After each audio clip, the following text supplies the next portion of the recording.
دوستو پاکستان میں ایک واحد قوم وہ ہے جس سے مردم شماری کی کمپین کروا لو، الیکشن کمپین کروا لو یا بھل صفائی کروا لو، یہ بالکل خاموش رہے گی، یہ کچھ بھی نہیں کہے گی۔ اور 2-3 دن پہلے ہر جگہ ہر وقت ہر بندہ 2 سوال کر رہا ہے ایک دوسرے سے۔ پتہ ہے کون سا سوال ہے؟ پہلا سوال ماسٹراں دا استاداں دا کی رول ہے، دوسرا سوال استاداں تے ماسٹراں دا کی بنیا ہے۔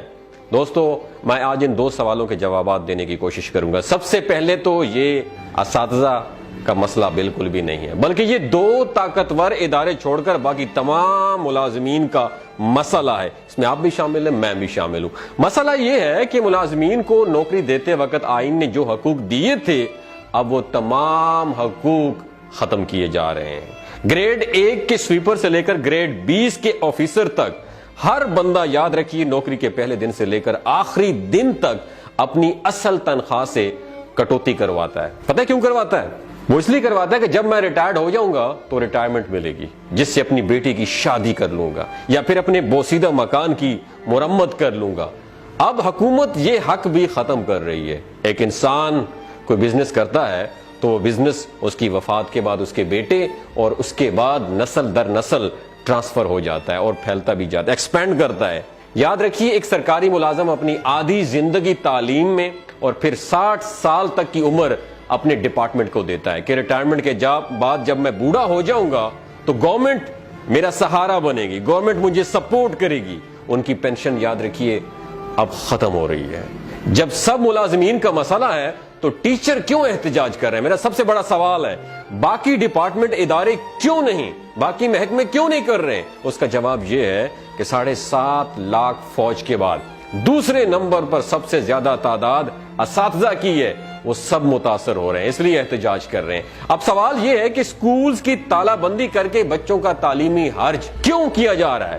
اس سوال کا جواب یہ ہے کہ جب کسی نشئی کو نشہ پورا کرنے کے لیے پیسے نہیں ملتے تو آپ جانتے ہیں وہ کیا کرتا ہے؟ وہ گھر کی ساری چیزیں بیچنا شروع کر دیتا ہے۔ ایسا ہی معاہدہ سیاسی جماعتوں نے IMF سے کیا ہے کہ کون سا معاہدے کیے ہیں کہ قومی اثاثہ جات اور ادارے بیچ کر ڈالر ادھار لیں گے اور پھر لوٹ کر باہر ملک بھاگ جائیں گے ہم لوگ۔ سرکاری اسکولوں میں صرف سفید پوش لوگوں کے بچے پڑھتے ہیں، یاد رکھیے گا۔ جن کے پاس ضرورت سے تھوڑی سی بھی زیادہ آمدن ہوتی ہے وہ اپنے بچے مقامی پرائیویٹ اداروں میں لے جاتے ہیں، اور اگر حالات اچھے ہوں تو ضلع ڈسٹرکٹ کے بہترین پرائیویٹ اداروں میں لے جاتے ہیں، جہاں کی داخلہ فیس کم از کم 10,000 سے لے کر 30,000 تک ہوتی ہے۔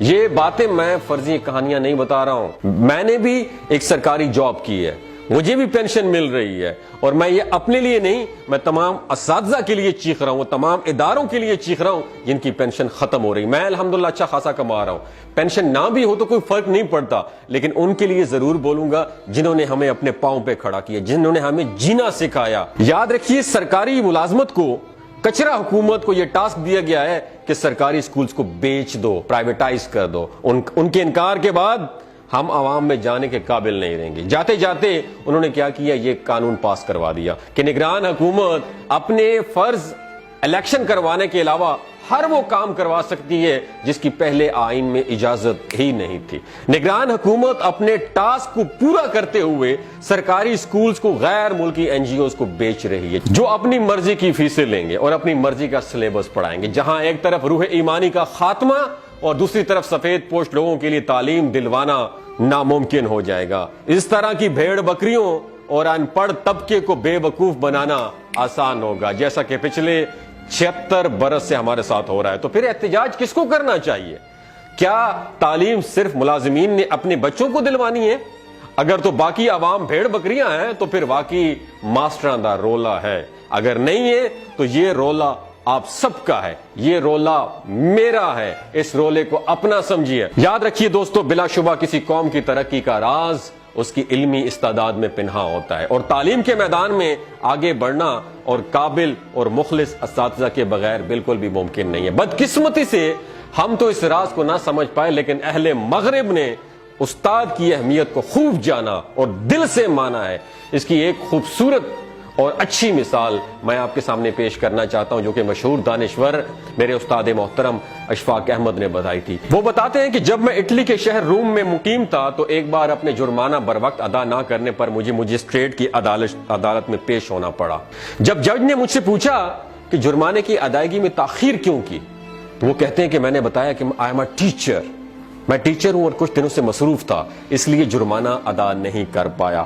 اس سے پہلے کہ وہ بتاتے کہ میں جملہ مکمل کرتا جج اپنی جگہ سے کھڑا ہو گیا اور بآواز بلند کہنے لگا۔ وہ جملہ پتہ ہی کون سا تھا؟ آپ نے دماغ کی کھڑکیوں کو کھول کے سننا ہے، میں یہ حکمرانوں کو ڈیڈیکیٹ کرنا چاہتا ہوں۔ وہ بتاتے ہیں کہ جج نے کہا کہ عدالت میں ایک استاد تشریف لائیں، a teacher is in the court.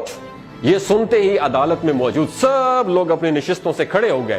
اس دن وہ بتاتے ہیں کہ مجھے معلوم ہوا کہ اس قوم کی ترقی کا راز کیا ہے۔ دوستو یاد رکھیے گا، جو قومیں اپنے اساتذہ کی قدر نہیں کرتی وہ بربادی کا شکار ہو جاتی ہیں۔ اور یاد رکھیے ہمارا دشمن اور کوئی بھی نہیں ہے، ہمارا اپنا شمار بھی ہمارے دشمنوں میں ہے۔ اور دوسری بات یاد رکھیے، وہ جنگ انسان کبھی بھی نہیں جیت سکتا جس جنگ میں اس کا دشمن اس کا گھر کا آدمی ہو۔ تیسری بات یاد رکھیے، ہم کسی کی مدد کیا خاک کر رہے ہیں، ہم خود اپنی بربادی خود کر رہے ہیں۔ ہم کسی کی مدد نہیں کر سکتے، ہم اپنے دشمن خود ہیں۔ اگر آپ کو یہ ویڈیو اچھی لگی ہو، اپنے اساتذہ کو ڈیڈیکیٹ کرنے کے لیے اس ویڈیو کو زیادہ سے زیادہ شیئر کیجیے۔ آج وہ وقت آ گیا ہے، ان کے لیے آپ نے کھڑا ہونا ہے۔ ساری زندگی وہ آپ کے لیے کھڑے ہوئے۔ اور میرا ان لوگوں سے بھی ان لوگوں کے لیے ایک میسج ہے جو شاگرد ہیں، کسی بھی ڈپارٹمنٹ میں ہیں، کسی میں بھی ادارے میں ہیں، جب آپ کے سامنے استاد آئے گا نا، ہاتھ مت اٹھانا، ورنہ اللہ نے اس زمین پر لانے کے بعد استاد نے آپ کو اس مقام تک پہنچایا ہے۔ اگر اس